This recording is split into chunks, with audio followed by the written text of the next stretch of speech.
आज की इस चर्चा में चलिए सीधे एक ऐसी कहानी की गहराई में उतरते हैं जो बहुत ही शानदार तरीके से एक हल्की-फुल्की रोमांटिक कॉमेडी से शुरू होकर एक बेहद गंभीर और विचारणीय सामाजिक ड्रामा में बदल जाती है। रिश्तों की डोर सिर्फ एक आम प्रेम कहानी बिल्कुल नहीं है। ये सामाजिक दबाव, व्यक्तिगत आघात और न्याय के लिए लड़ने की एक बहुत ही जटिल यात्रा है।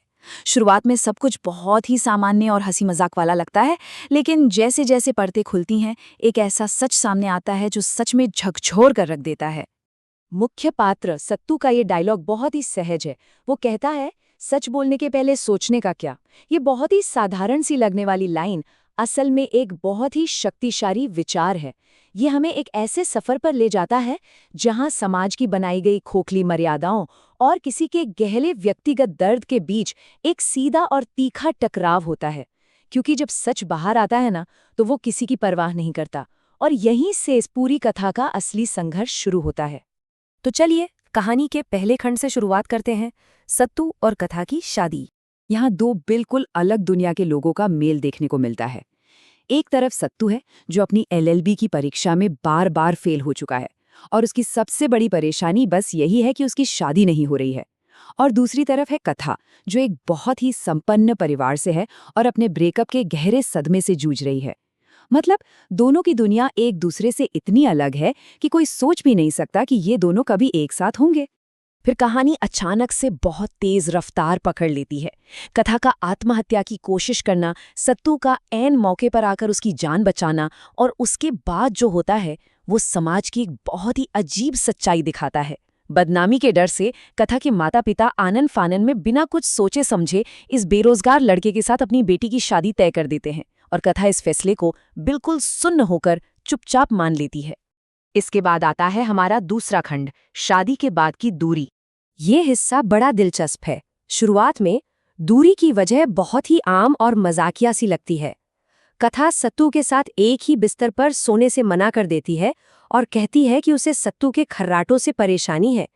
सत्तू बेचारा अपनी तरफ से हर नुस्खा आजमाता है, लेकिन असल में ये खर्राटों वाला हास्य केवल एक मुखौटा है। इसके पीछे एक बहुत ही गंभीर समस्या छिपी हुई है। और फिर इस पारंपरिक अरेंज्ड मैरिज के सेटअप में एक बहुत ही जटिल अवधारणा की एंट्री होती है। कथा सत्तू को बताती है कि वो एसेक्सुअल है।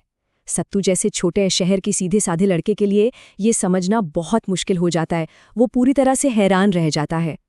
और यहीं पर कहानी का सबसे बड़ा सवाल उठता है, क्या कथा सच में एसेक्सुअल है, या फिर ये एक ढाल है, एक ऐसा कवच जिसे उसने खुद को किसी अनजान खतरे या अपने किसी गहरे दर्द से बचाने के लिए पहन रखा है।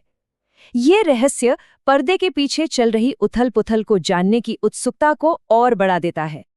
अब चलते हैं तीसरे और सबसे गंभीर खंड पर, अतीत के आघात का खुलासा। यहाँ आकर घटनाओं का एक बेहद दर्दनाक सच सामने आता है। कथा का कोई सामान्य ब्रेकअप नहीं हुआ था। उसके पूर्व प्रेमी तपन ने उसका रेप किया था, जिसके कारण वो गर्भवती हो गई। इसके बाद उसके अपने परिवार ने उसका जबरन गर्भपात करवाया और समाज में बदनामी से बचने के लिए इस पूरी घटना पर पर्दा डालते हुए सत्तू के साथ उसकी जल्दबाजी में शादी कर दी। यह दिखाता है कि कैसे एक अपराध को छुपाने के लिए एक और बड़ा धोखा दिया गया। ये संवाद इस कहानी की जान है।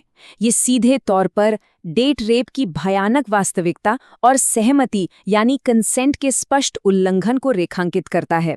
ये बहुत ही मजबूती से इस बात को स्थापित करता है कि अगर कोई किसी रिश्ते में एक सीमा तक जाने के लिए सहज है, तो इसका ये मतलब बिल्कुल नहीं है कि सामने वाला बिना मर्जी के आगे बढ़ सकता है।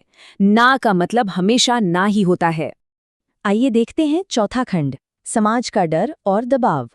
यहाँ हमें दो बिल्कुल अलग विचारों का टकराव देखने को मिलता है। एक तरफ सत्तू के पिता हैं, जो बदनामी के डर से सब कुछ चुपचाप सह लेने और समाज की मर्यादा के नाम पर मामले को दबाने की बात करते हैं। दूसरी तरफ सत्तू है, जिसे अब इस बात से कोई फर्क नहीं पड़ता कि समाज क्या कहेगा। उसके लिए अब बात सिर्फ सही और गलत की है। ये कहानी समाज की एक बहुत ही कड़वी सच्चाई को बिना किसी लाग लपेट के सामने रखती है।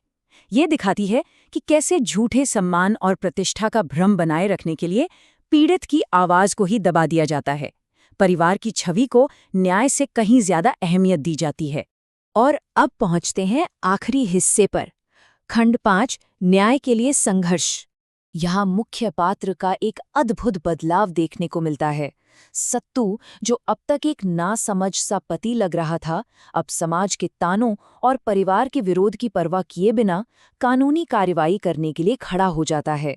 वो अपनी पत्नी के अधिकारों के लिए एक मजबूत ढाल बन जाता है। ये एक बेहद भावुक और अहम मोड़ है। यहाँ ये बात बहुत गहराई से समझाई गई है कि सच्चा सशक्तिकरण किसी को बचाने में नहीं है। सत्तू समझ जाता है कि वो कथा की जगह ये लड़ाई नहीं लड़ सकता। कथा को अपने लिए खुद खड़ा होना होगा और सत्तू बिना किसी शर्त के बस एक सपोर्टिंग हीरो की तरह उसके साथ खड़ा रहेगा। और आखिरकार वो निर्णायक पल आ ही जाता है। कथा खुद को दोष देना बंद करती है, अपने सारे डरों को किनारे रखती है और असली अपराधी को कटघरे में खड़ा करने के लिए पेन उठाकर कोर्ट के कागजात पर दस्तखत कर देती है। ये सिर्फ एक कानूनी कदम नहीं है, ये उसके आत्मसम्मान की बहुत बड़ी जीत है। इस पूरी चर्चा के अंत में ये कहानी एक बहुत ही गहरा सवाल पीछे छोड़ जाती है। जब सच्चाई दांव पर हो, जब किसी के साथ घोर अन्याय हुआ हो, तो क्या समाज की उस खोखली मर्यादा की परवाह की जाएगी या फिर सही का साथ देने की हिम्मत दिखाई जाएगी? ये एक ऐसा विचार है जो इस विश्लेषण के खत्म होने के बाद भी जहन में गूंजता रहता है।